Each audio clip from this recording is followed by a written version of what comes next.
It's so good to still have you right there on the other side. It is still global morning, and we're getting into the first conversation right now. We want to look at the exchange rate, look at, of course, the economy, look at investment, look at what we are on right now as it has to do with the policy, the exchange rate policy. This administration came up with a lot of policies, and we want to look at this because this, for me, looks central somehow. On this conversation today, we have a tax expert and, of course, a financial expert, and he's also a tax expert and a consultant in the person of Afiz Ismaila, and he's going to be looking at exchange rate reforms and their effect on the investment and trade in Nigeria. It's good to have you join us, Afiz. Good morning. Good morning. Thank you for being a part of the program. Thank you. I'm not an accountant. I'm not a financial person, but I was tempted to quantify that smile in dollars. I don't want to quantify it in naira because even though they said we should do our transactions in naira, but at least I should be able to do that. So let's get to the policy. When this administration came up, they came up with a lot of policies. Now, how are we doing with the exchange reform policy? How are we doing? All right, good morning. Thank you for having me. Yeah, we look at the exchange rate reform has been one of the key aspects of national Nigerian economic policy over time. And basically the aim is to see how the government can actually improve our foreign exchange management, how they can actually promote exports, attract foreign investors, enhance international trade transactions. Now, if you look at reforms as regards foreign exchange from time immemorial, I would like to bring us back to in the 80s. I think we have what we call the Structural Adjustment Program then. SAP.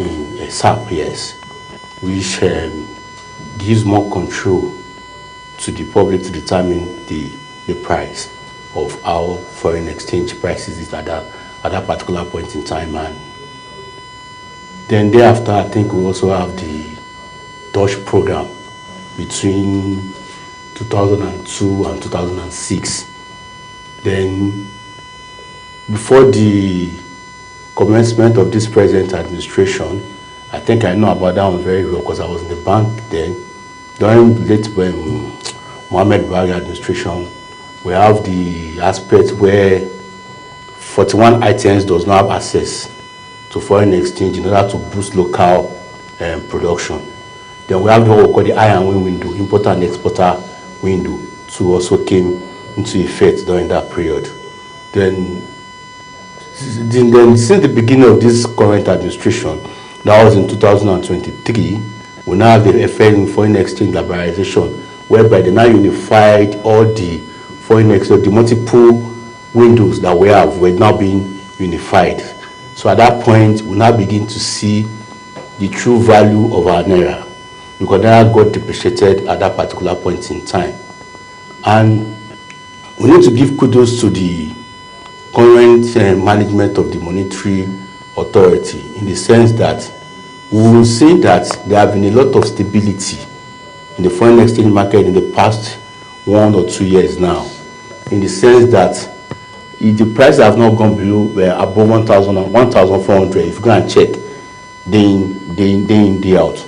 And this is what this reforms does, because in terms of investment, it tried to bring some positive light, in the sense that a foreign investor that knows that you are working, your foreign exchange system is working on a very transparent and market driven, will be willing to invest.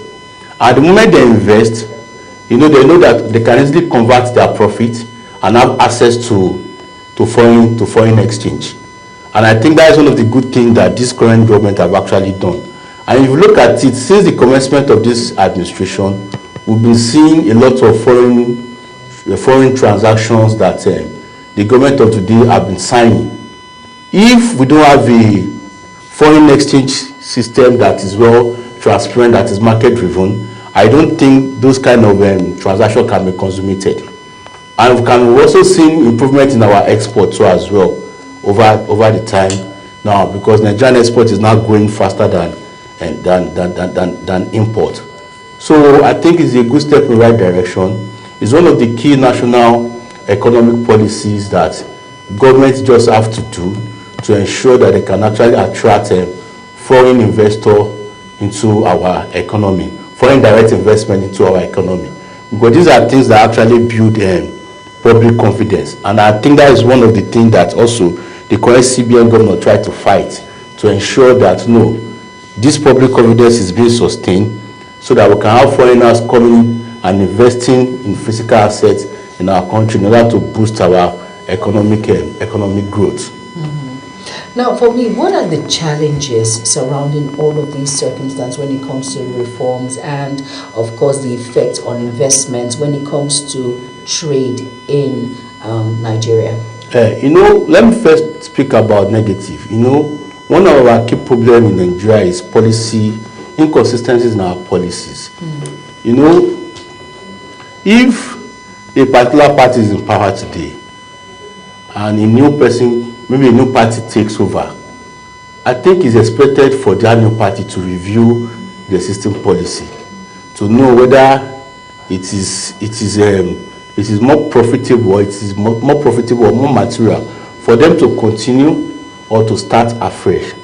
Because when you bring a reform in place or you bring a policy in place, there is something we call a gestation period. You can't expect to be getting that gain immediately. It will take over time before that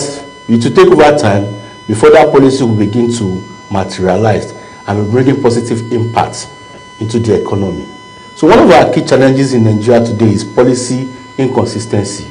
Most of the time we don't continue from where the past leader or the past management have actually stopped. Talking about the effect on investment, like I've said, one of the key positive effects is that the moment you have a foreign exchange market that is transparent and that is market-driven exchange rate system, whether you like it or not, is going to attract foreign investors. And the moment you attract foreign investors, that means you're having more of inflows into the economy. There will be an expansion in economic activities of the country.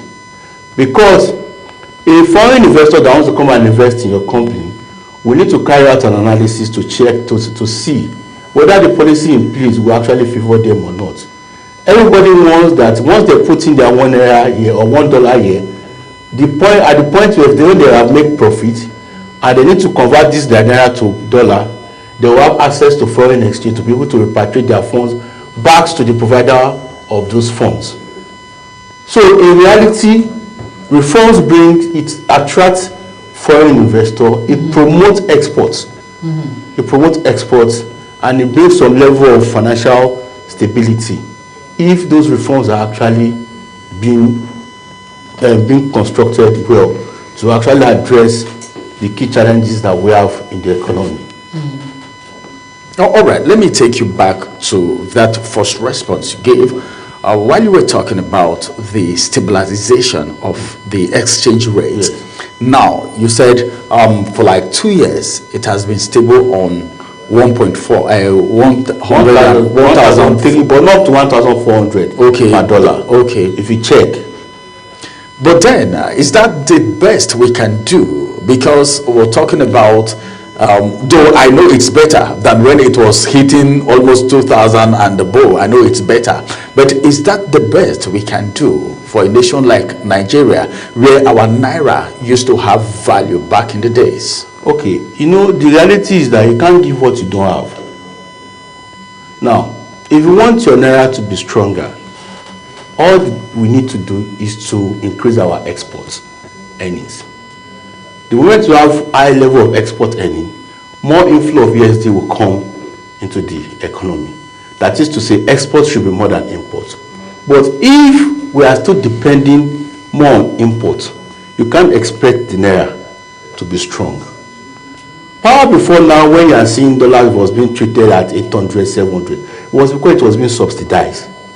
At that point, you now see people who have influence getting this FX from CBN, and they will now go to black market and sell it like round tripping. That's why you see some people becoming billionaire overnight. That have closed now. Go and check the official price of dollar and the market and the black market price. The margin is very thin as of today, and that's one of the transparency that the current management of CBN have been able to bring on board. Our naira can only go stronger when we increase our production capacity locally. We need to encourage export. Government need to carry out a deep dive analysis of various sectors of the Nigerian economy and look at sectors or industry that have export potentials and see how they can bring in interventions, facility to support players in those sectors. So when that one is being done and we have more of export earning, automatically our naira will become stronger. But if we are still depending on imports, I can tell you it will be very difficult to do. Oh, all right. Just a follow-up question. I don't know. I'm so interested in this exchange rate, because what really happened when the president came on board was the floating of naira, yes, then the removal of subsidy, unification, and now you just talked about this exchange rate of a thing now. I talked about export and all of that. But as it is right now, let's look at the investment aspect of it. Apart from this exchange rate, all right, do you think that there are other things that can be done? You talked about export, as a matter of fact. You talked about export.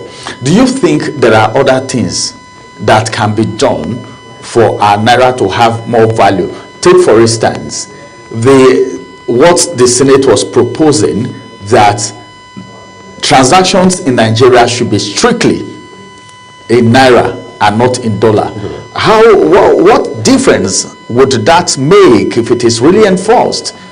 Yeah, you know, it is very unethical for us to be in Nigeria and we are consummating transactions in foreign currency among ourselves, because it's about, there's something we call the mechanism, the interaction between demand and supply.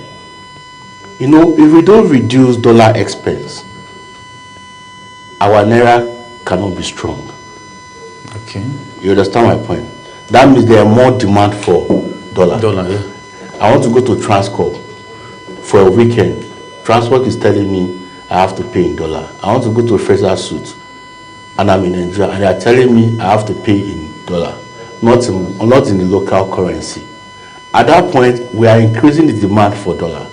And once that demand is high, automatically it makes naira to be weaker within our own local economy. I think it's very unethical for that to happen. So it's a good policy in the right direction. So it will make our naira gain more strength. More get strength. Why will you be in Nigeria and you are transacting in dollars? So it's when dollars is not our local currency. You know, it's a crime for me. It's a criminal. Anybody that does that should be arrested. Okay. Yeah, our politicians, they do it more. You know, because of this corruption of a thing, you know, when some people say if you want to bring kickback, go and bring it in FX. Because they know that, you know, if I carry a 1 billion naira now in naira and I'm walking on the street, everybody will likely know that, no, our face is with 1 billion in his pocket. But if I convert 1 billion to USD, in terms of quantity will be reduced. You understand my point? And these are things that are making dollar to be more expensive for us, so that people who are genuine user don't have access to it. And it's so crazy. Honestly. I want to ask on local production. You know, you mentioned something. You said if we can put in more local production, the strength of the naira will be high and it will have more value. Where, as an economic expert now, what local production can we tilt towards that can give us that that strength when it comes to the naira? We have the agricultural sector. We have the manufacturing sector. In the agricultural sector, if you look at the value chain of the agricultural sector, there are a lot. There are a lot of opportunities that can be annexed. Is it cocoa? Is it cassava? You convert cassava to gari, you export, you earn your USD. So many products along the agricultural value chain today have export potentials. You understand? If you remember, during the former President Buhari's regime, a lot of interventions were done in the agricultural sector. The Anchor Bora and co. But we didn't see the effects today because they were not properly monitored. People just collected money and go and marry second wife. People collected money to go and buy houses. Some people collected money, they converted it to USD. They felt it is grant, if it's government money, it's our money. At the end of the day, we didn't see the effects of those interventions in the economy as a whole. So when I say government should intervene, there should also be strict monitoring. There should be monitoring and evaluation exercise. Should be carried out maybe quarterly in order to assess the impact of that facility in the economy. But we are just in a country whereby people don't want to do the right thing, despite the fact that we know. We only blame the government. What about the society? Who is the government? It's the individuals. We know the right thing. Why will you collect money? They've given you money to say, I need you to go and farm. I need you to do X, Y, Z. After the money has been disbursed to your account, what comes into your head is for you to go and marry second or third wife, or to buy a house, or to go and convert those money to USD. How would that money have impact in the economy? I can bet you, Chief, if you give some SME 3 million naira as a working capital, even though 500,000 naira can actually go a long way to some businesses in Nigeria today. Exactly. It's not what people told me, it's not what I'm hearing, it's what I've seen. Because I've carried out some MIE project exercise from some development financial institution in Nigeria today, where I have to put people on the field to go and assess impact of some facility and how much were disbursed, 2 million, 2.5, 3 million. And we did this evaluation, and we saw there was a man that was selling phone accessories. He collected about 4 million naira, and I asked him, I said, what do you use your 4 million naira to do? I interviewed him. He said, this shop that you see, that I use the money to buy all the inventory that I'm seeing here. That he also have another shop upstairs that you opened after you collected that money. Sir, I would like to tell you that shop, you can't stay there. You have to employ somebody to be there. These are what we are calling impacts. So agricultural sector is also an area where government can intervene, but there must be strict monitoring because Nigerians are just so bad. You will finance some farmers. A day when you are maybe a day to harvest, themselves will go and steal their own product by themselves before you, the borrower, even come to them. The equipment, you will see people, they will buy farming equipment for people as an input. People will end up selling it. They won't do the farming at the end of the day. So we are the cause of our own problem. It's not government at times. We don't really need to blame the government. We too are also the problem ourselves. But these are areas where mechanisms have to come in place to see monitoring. So MIE project exercise is a key monitoring and to de-risk all these kind of shenanigans that normally happen. If there's an MIE from time to time, giving evaluation, taking coordinates, pictorial picture of all these facilities and everything, giving adequate report, and there's a proper follow-up, you understand, ensuring that at a particular point in time, they reconcile the beneficiary record with the program database to ensure that there's alignment. I can tell you, we will definitely see results. When people know that there's somebody coming to watch after them, they will do the right thing. Yes. Especially Nigerians. Exactly. No, Mr. Hafiz, like as if you were in our program this morning when we talked about monitoring committee. I spoke about monitoring. That's why we don't get enough things done in Nigeria. But don't you think that when the government give out such reforms, or let's say grants or loans, it's their responsibility to set up a committee that will monitor these individuals to carry it out to the letter? Don't you think so? Because you said we don't leave everything for government, but this is part of it. It's a protocol. It's a scale that must be followed. In life, you can't know it all. What brings people bringing more policy? I can remember in the bank, when you want to open an account, they can tell you, okay, the customer needs to fulfill 1, 2, 3 requirements. Sure. The following year, that thing can expand to 5. For it must have expanded to 5, something has happened. Yes. And then that try to correct it so that it doesn't repeat itself again. So I think, as a matter of fact, I will keep getting it right. It's a gradual process. I think one of the anchor borrower funds that happened is now a big lesson. Now. Because now that is when, I think it was after that time we have this what we call CBN Global Standing Instruction. And what that means now is that if you borrow from Bank A, before they disburse, you are going to sign that agreement.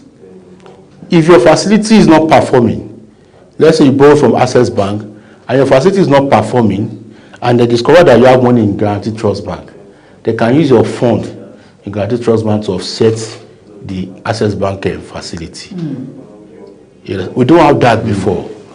So it's a gradual process. Okay. And I think we are getting there. The good thing is that even though the Nigerian Central Bank got an award about 2 weeks or a week ago as one of the best central banks over the 1 year or thereabout. So I think we are beginning to gain that public trust. Okay. And that is what we lack in the Nigerian financial system. That trust is not established. So I think from that angle, we are getting there gradually. So it's just like one step in the right direction. All these things take courage of who manage those institutions. Okay. It takes courage. So it's not about whether you are intelligent. It's not about, if you don't have that courage, it's difficult for you to carry out some of these things. Because when you bring out a policy, it is to disadvantage for some people who are benefiting from it. And they will truly look for a way to weigh you down. Look at FCT today. If the courage is not there with the man in charge, he won't achieve what is achieved. That's it. That's true. It's about courage, it's about individual. And it's not everybody that have that mind. That is the truth. It's about courage. Some people, they are born to have that courage right from day one. So it's part of their life. You can't take it away. Example is Wike. Example is our current president. It's not what the current president is doing now is not new for people like us that are from Lagos. He fought a sitting president as a governor when he said he won't reverse his decision as regards the 37 local government that were created, and Lagos state allocation was being seized, and he was able to still run the state without federal government allocation. Are you telling me that kind of man does not have courage? He does have courage. Even the subsidy removal, even the subsidy that was removed, it's a courageous move. But then our tax system, I don't know if you are also thinking in that direction. Nigerians are feeling like they are taking too much from them, and some people are saying, come, this thing you're taking from us. Don't we have people, all right, who are invading tax, big establishments, big politicians, and all of that? So Nigerians, how do we balance that mentality? Because for real, there is hunger in the land, and the little that people have to depend on is being taken from them. You see, me, I like to speak with fact and data. If we are saying XYZ is happening, let's have the data, then we'll dissect it. Of lately, because I don't hide my own. I'm an APC member. In fact, in my family, they call president as my father. I said, no problem. Someone said to me, government said they've met revenue targets. Why are they still borrowing? I said, you've asked a very intelligent question, but it's because you don't have the information. That's why you could say, why are they still borrowing? I don't know if you understand my point. I like to speak when there are data. And one of the advice I'll give to this current administration is that communication is key. I don't think it's wrong for the coordinating minister to be doing a monthly brief in terms of inflows that government is earning and where it's going, so that they have a better understanding of how our financial resources is being like managed. Okonjo-Iweala did back in the days. Wike used to have media charge. He has been doing it when he was in Rivers State, so not just when he goes to FCT, you know. And go and check. Is there anything he has said that you will see physically? I'm not sure. I think it's very. So, for instance, now when somebody was saying Nigeria have exceeded their revenue target and they are still borrowing, I said, let me tell you one analysis. If I have a budget of 60 trillion, sorry to digress, please, and I've said my revenue target is 40 trillion, that means I have a deficit of 20 trillion, yes or no? If I make 45 trillion that year, that means I've surpassed my budget, Abi. But do you know that I still have a deficit of 15 trillion? Because my Nigeria deficit is 20 trillion, yes or no? But my total revenue is 40 trillion, but I've now made 45 trillion. That means I have a deficit of 15 trillion now, not 20 trillion again, yes or no? Which means I will still borrow, yes or no? You don't understand the maths? I get it. That means you still borrow. Because you've not met the target you set for yourself. Because you have said you are going to spend 60 trillion. And what you have realized is 45 trillion. So there's still 15 There's outstanding. still 15 outstanding. And you set a target of revenue target of 40 trillion. But you're able to do 45. You have surpassed your revenue, yes. But there's still a gap of 15. So you have to go. So you still have to go and borrow. Why? But you said you've already surpassed. That's what I'm trying to explain the maths. That is what people are not getting. You've said I'm going to spend 60 trillion. Yes. And for let me get it the way the common man will get it, because you're the maths guy. No, you said 60 trillion. That's what you're going to spend. And you've used that's your spending spree. That's the spending spree. And then you've used 45 trillion to complete whatever you've set a revenue target of 40 trillion for yourself. Okay. So there's a deficit of 20 trillion. Oh. For what you are going to spend. There's a deficit of 20 trillion. Okay. Now you now make a revenue of 45 trillion. By record, you have surpassed your revenue target. Oh. But instead of you having a deficit of 20 trillion, it's no more 20 trillion again. It has now been downsized to 15 trillion. Can I ask you a question? So which means you will still have I understand what you're saying. How would you, all right? So let me quick, so I don't, for the tax aspect, yes, it's better there is data. Because this reform of today have exempted some people from not paying tax. Educate Nigerians, it's important. Yes, I've exempted some people from not paying tax. Like for the PIT payee. For people that earn less than $1 million have been exempted from not paying tax. Now, even though today, from the current reform, you can actually claim farm inputs where you even make some procurement on capital expenditure now. And SMEs that have turnover of less than 100 million are not even to pay CIT.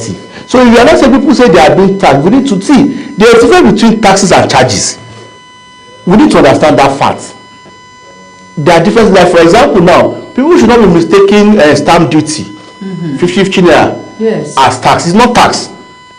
Okay. Is a charge for you transacting, which is like if you do a transaction above 10,000 naira, you have to pay 50 naira. Yeah, but stamp duty. For stamp duty, which we call EMT or prior before now.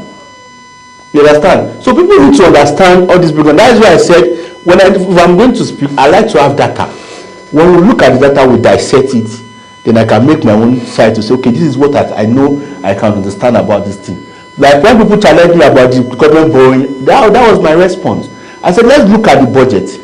What is our budget? What is the revenue target? How much has government made?